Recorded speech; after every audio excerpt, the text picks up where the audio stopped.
Hello, alongside the dogmatic Ryan Sir. I'm Don Helbig, and welcome to the Pick Six, the podcast by the Attractions Group, where we bring you the latest top stories from the attractions and amusement industry. Thanks, Don. Before we delve into this Pick Six, let us remind you that you can follow us in all your favorite podcast apps, Apple, Google, Spotify. You know the drill. Make sure that you subscribe to our YouTube channel by searching for the Attractions Group Podcast, and give us a follow on Facebook and X. Don, kick us off.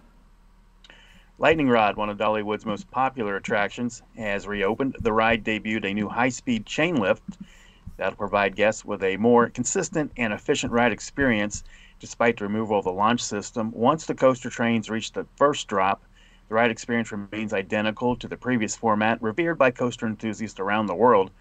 With the anticipated improvements to the ride, it's estimated that an additional 1 million guests will be able to ride Lightning Rod this season. Ryan and I had a chance to ride it this past weekend. The ride does remain identical. If there's anything that's changed at all that I noticed, it's a little bit smoother, a little bit more airtime. I thought it was fantastic. That's good to hear. The high-speed chain lift, does that feel fast, or does it just feel like your typical chain lift?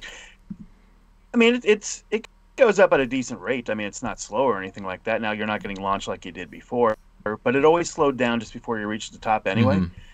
You know, so once you get up to the top, I mean, it's identical, and the great thing about it is, you know, it's going to be reliable. You're going to have the ride up about 99% of the time instead of down 60% of the time. Yeah, that's always been a problem with that ride, even in my experiences, the downtime.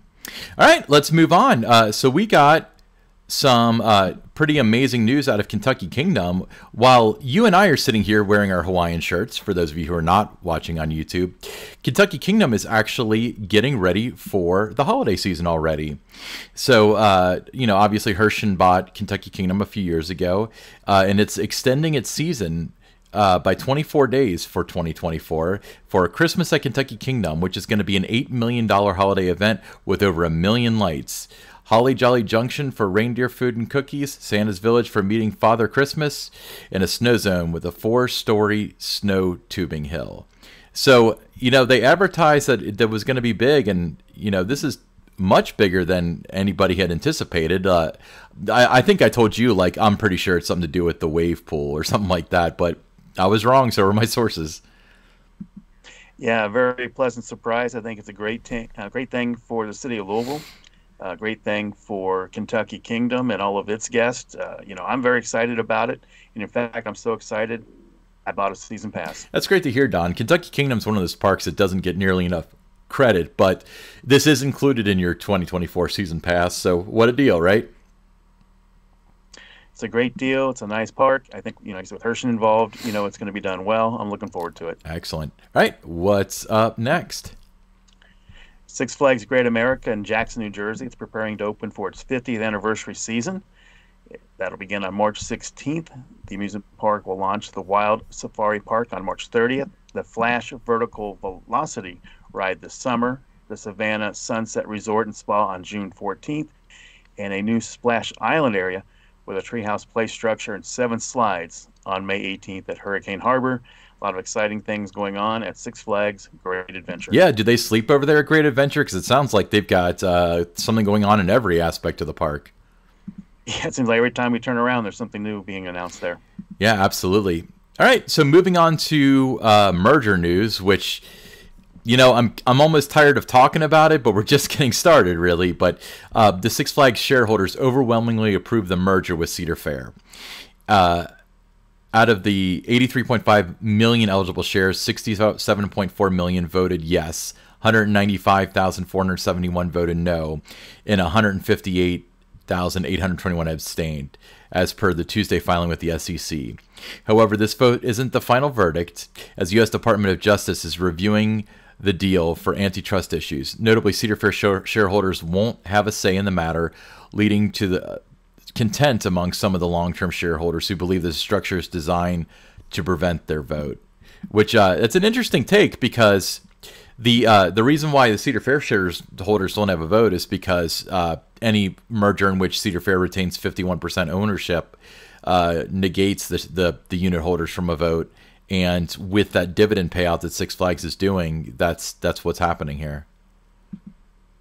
Yeah, and it's interesting that when this first was announced, what, in November, Hmm. it was it'll close first quarter, end of March. Then it'll take place in June, and now you're hearing out of Cedar Fair that sometime this year. So, it's had a lot of changes in that. It's going to take time, but like you mentioned, though, it's we're just getting tired of talking about it. We're just now looking forward to it getting closed and moving on with it. Yeah, yeah, I agree, but it's probably going to happen, and this was expected. By the way, there was nobody was on the fence about it on the Six Flags side. All right, Nope, not at all. next up. The Friends of Bay Beach Amusement Park may give two engines and three passenger vehicles to the Bay Beach Amusement Park in Green Bay, Wisconsin, according to an agenda item for next week's Parks Committee meeting. The train is categorized as a used 2007 CP Huntington train, but it is not stated where it'll be obtained from or how much the group would buy it for. It's exciting, though. Anytime you get a nice train ride in amusement park, I'm all about it. Yeah, I mean, so, some of the classic rides out there are the train rides: Dollywood, Kings Island, Silver Dollar City, and so on. So it could be really cool. Yep, looks cool. Saw, the pictures of what they were talking about, and like I said, anytime you can add a train ride, it's a good thing. Awesome. Well, let's move on. I think we're heading to Kennywood next, if I'm not mistaken. So Kennywood triumphs with Potato Smash as the victorious name of its patch-themed bumper cars, securing the win with 20,000 votes.